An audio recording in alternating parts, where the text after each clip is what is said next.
Sa video natin ngayon ay atin namang papasyalan ang pinakasikat na paboritong pinupuntahan ngayong papalapit na ang Christmas season dito lamang sa Pampanga. Nag-snow na! Ganda ng motor, ang ganda ng sidecar niya. Ito ang Rancho Mula de Victoria na matatagpuan sa bayan ng Santo Tomas. May sinatawag nilang Balematua. Naging tanyag dahil sa mga kakaibang atraksyon na unang mo lamang makikita dito sa lalawigan. Kagaya na lamang ng mala Disneyland na palasyo, ang Winter Wonderland na animoy nasa ibang bansa ka sapagkat makakaranas ka dito ng pag-snow.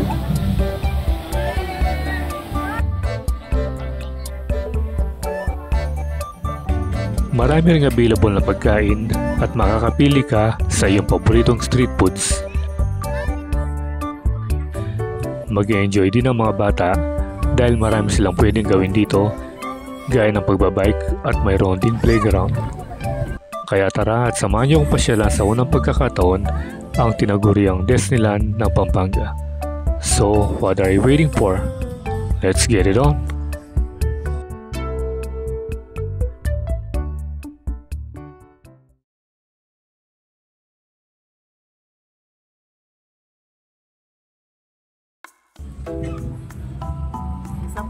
So pagpasok natin dito sa entrance ay kailangan natin magbayad ng 100 pesos at pwede na tayong mamasyal dito sa Rancho Mula de Victoria ng Santo Tomas. Sa bungad pa lamang ay makikita mo na ang iba't ibang disenyo, lalo na ang kanyang tanyag na Disneyland. Makikita rin natin dito ang iba't ibang floats na ipaparada mamayang gabi. So mag-walk tour muna tayo dito sa pinaka-park para makita natin ang buong kagandahan ng Rancho Mula de Victoria.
Ayun na. Nag-i-snow na. Ayan.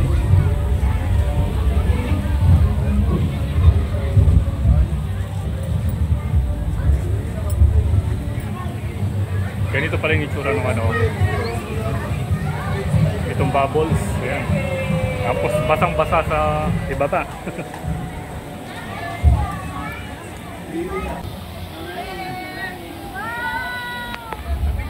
Tingnan nyo yung na-create na ano rito. Bula. Ang kapal na, oh. Nag-i-snow na nga. Ayun, oh.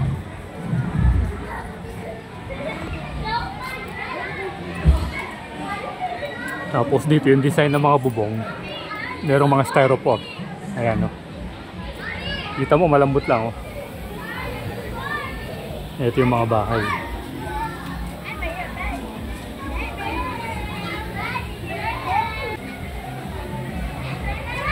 Dumarami na yung mga tao. Considering ano ngayon, weekdays. So it's Thursday evening. What more kung weekend pa. So one time pumunta tayo ng weekend. Dumaan tayo actually nung galing tayo ng Makabebe. Tapos nag-shortcut tayo sa Santo Tomas papunta dun sa ano. Sobrang traffic. Ito yung mga ano, mga playground ng mga bata. At ayun yung castle. Tapos dito, ang ganda ng motor, ang ganda ng sidecar niya. Wow, ang ganda, oh. Tokwa. Ito pala yung gawa ng mga tokwa. Tignan niyo yun, oh, nagkakaroon ng magical effect yung ano, yung laser gun. Yung laser na ilaw doon. At ito yung Vespa pala ito. Ang ganda. Ang ganda, oh. Vespa and sidecar made by Tokwa.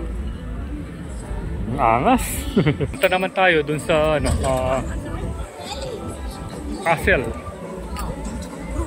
Dito pala sa tabi niya. Ito yung ano, ito yung mga flies dyan. So ito naman yung sinatawag nilang Balematwa. At meron ding swimming pool dito, kaso walang nagsiswimming dahil busy yung mga tao dun sa parade float yata. Sabi ng announcer in 15 minutes mag-start na yung parade floats.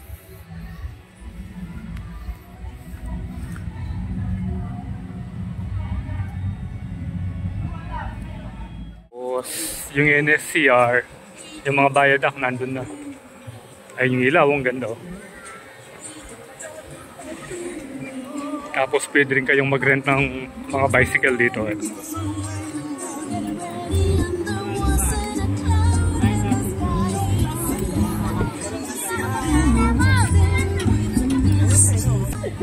So marami naman mga mesa rito. At saka meron silang mga tent, ayun, oh. Kung sakaling umambon or umalan, hindi naman kayo mababasa. Huwag lang yung sobrang lakas. So ito na yung rancho. At nakikita mo yung widescreen. At maraming tao. Although medyo madilim na yung kalangitan. Ayan. So pagdating mo rito, hindi mo na kailangan magbaon dahil bawal. So marami kang pagpipilian dito. Gaya ng mga paborito mong street foods. At syempre, mga paboritong inumin. Nandito rin. Okay, so dito naman sa harapan, kitang-kita mo yung malaking widescreen. Ayan. At nandito naman yung mga playground ng mga bata. Ito, para pang UFO ang mga to.